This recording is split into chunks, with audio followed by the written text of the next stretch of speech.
यीशु हेबे तुम साथी दूर हेब भय भ्रांति से तो जगतर ज्योति अंधकार हेब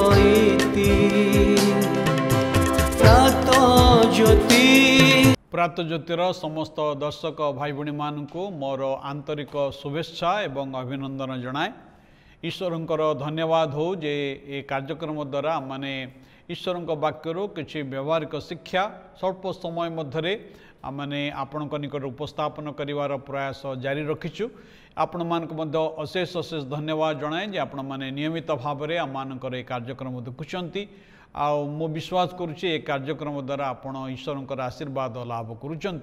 जदि ये कार्यक्रम द्वारा आपण उपकृत होती तेबे अन्य मान सहित मध्य यार लिंक को शेयर करंतु जेपरि से अन्य माने मध्य ये कार्यक्रम देखिबा द्वारा ईश्वर आशीर्वाद लाभ करिया पारिबे। तेबे आसंतु आज आमने आमर कार्यक्रम आगु को बढ़िबा। आज आमने जो प्रसंग रे आलोचना करिबा तार शीर्षकटी आमने ईश्वर वाक्य बाइबल पाठ करिबा। हितोपदेश तार 6 अध्याय 6 पदरे एक कथा लिखा अछि, हे अळसुआ तुम्बे पिंपुड़ी पाखक जाओ और तार क्रिया विवेचना कर वो ज्ञानी हो। पृथ्वी रे अनेक प्रकार शिक्षक अछंती आमे ज्ञान अर्जन करने निमंते विभिन्न स्कूल कॉलेज यूनिवर्सिटी को आमने जाई थाउ। मात्र ईश्वर तांको वाक्य रे युवा युवती मानू ज्ञानी हेबा निमंते एक क्षुद्र जीव को शिक्षक भाव में बाछापी कथा कही था।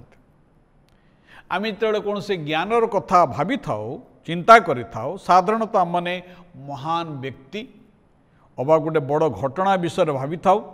मात्र क्षुद्र जीव जे पिंपुड़ी ए टाइनी इंसेक्ट क्षुद्र जीव जे पिंपुड़ी तार जीवन शैली द्वारा प्रभु आम को शिक्षा प्रदान करि थांती। पिंपुड़ी आमको अनेक कथा शिक्षा दे थाए जहाँ को आम प्रयोग करी आम जीवन रे लक्ष्य स्थान रे पहुँची पारिबा।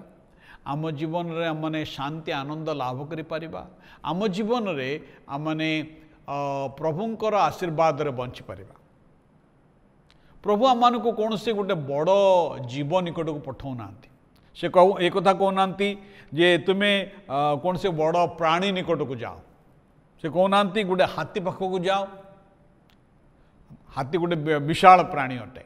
से एक कथा कहना तुम गोटे सिंह पाख को जाओ गोटे बाघ पाख को जाओ। जदिओ बाघ एवं सिंह से माने बलिष्ठ तांकर किसी बड़ विषय शिक्षा कर से कथा से कहना। अबा कौन से बिलुआ निकट को पठाते ना। बिलुआ बड़ चतुर आम समस्ते पिला बेले एक कथा शुणीचु जे बिलुआ बड़ चतुर पैड़ बड़ मधुर आम एक कथा शुणीचु। किंतु प्रभु कहीं युवा युवती मान को पिंपुड़ी निकट को पठाती।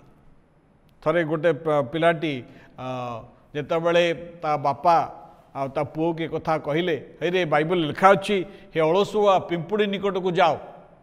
तापरे ता पु उत्तर दूचे बापा मु पिंपुड़ी पाक जाई कौन माने पिंपुड़ी कामड़ा खाइबी ना। ईश्वर ये पिंपुड़ीर कामड़ा खाइबा आमको पठाती नहीं किंतु तार कार्य विवेचना करने एवं से कहते तार कार्य विवेचना कर वो ज्ञानी हुओ। आसंतु आमने पिंपुड़ीर कार्य कौन आता अल्प समय आम देखा। प्रथम कथा पिंपुड़ी माने से कठिन परिश्रमी अटंती। दे आर हार्ड वर्किंग से माने कठिन परिश्रम करते। पिंपुड़ी माने केबे हेले अळसुआ हाई करी निष्कर्मा ही बसी रुहंती नहीं। आपण देखिबे पिंपुड़ी माने सबु बेले कौन करती ना चल प्रचल करिथांती एवं जहाँ पाइले ताकू से धरिक पलांती। घरे चीनी हो बा आपणकर सुजी हो बा चाउल हो जदि किछि पाइले समानकर थंटरे जा समाने धरिक से पड़े जाती।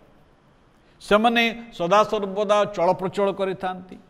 आ सेमाने किछि संग्रह करुथांती। सेमाने किछि निर्माण करुथांती।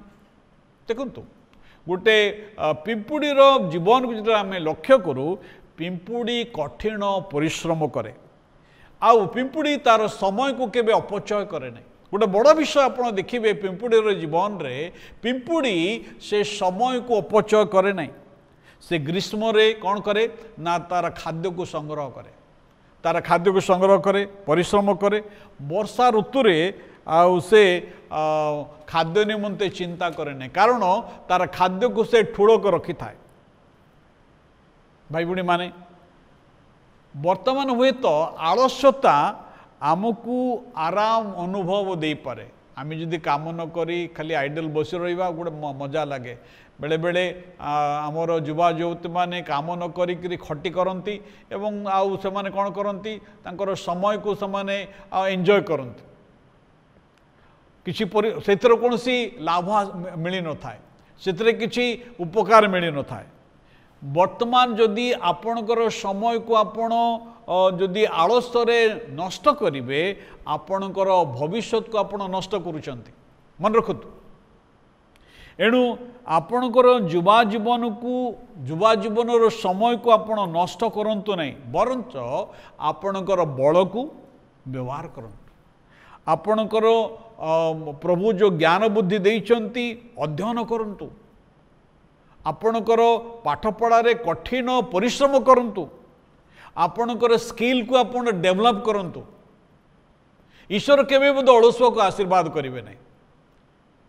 आपण कहा सहित निजको तुलना करंतु नहीं। आपण जदि कठिन परिश्रम करिवे निश्चय ईश्वर आपण को आशीर्वाद करिवे।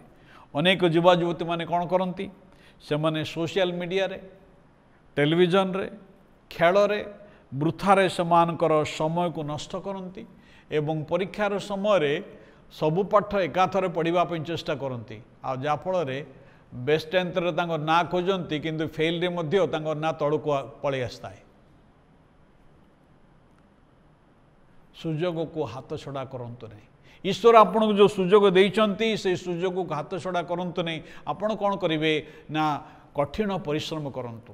एबे कार्य करिवार समय, ए युवा समय आपणकर अध्ययन करिवार समय, किछि करिवार समय, जो समय आसुची जो समय आपण आ किछि करि परिबे नहीं। भाई भूणी माने आपणकर युवा समय को आपण किपरि व्यवहार करुछंती, आपणकर युवा समय को किपरि आपण फलप्रद भाव रे व्यवहार करुछंती। ईश्वर आमन को सहाय्य करंतु। आज आमने आमनकर समय तो हो जाइछि, तेबे परवर्ती समय आम चेष्टा करिबा ए उपर अधिक ध्यान करिबा पई। प्रभु आमन को सहाय्य करंतु। जो समय से आमन को देइछंती ए समयटी बहुत मूल्यवान। आउ ए समय रे आमने कोन करिबा कठिन परिश्रम करिबा एवं प्रभु आमनकर परिश्रम रे तांकर आशीर्वाद से देबे। आसंतु प्रार्थना करिबा। प्रभु तुम पवित्र महानाम को धन्यवाद दूचु। तुमर वाक्य आमान को अत्यंत उपयोगी शिक्षा देछ। हाँ प्रभु तुम्हें आमान को कौन से बड़ प्राणी निकट को प्रेरण कल नहीं, मात्र सामान्य पिंपुड़ी निकट को पठे कहल तार कार्य को विवेचना करी ज्ञानी हो। प्रभु आम प्रत्येक को साहाय्य कर, विशेषकर आमर युवा युवती मान प्रत्येक को तुम्हें दया कर। ये प्रार्थना जीशु नाम उत्सर्ग करुछु। आमेन। समस्त नमस्कार। ईश्वर प्रत्येक को आशीर्वाद करंतु।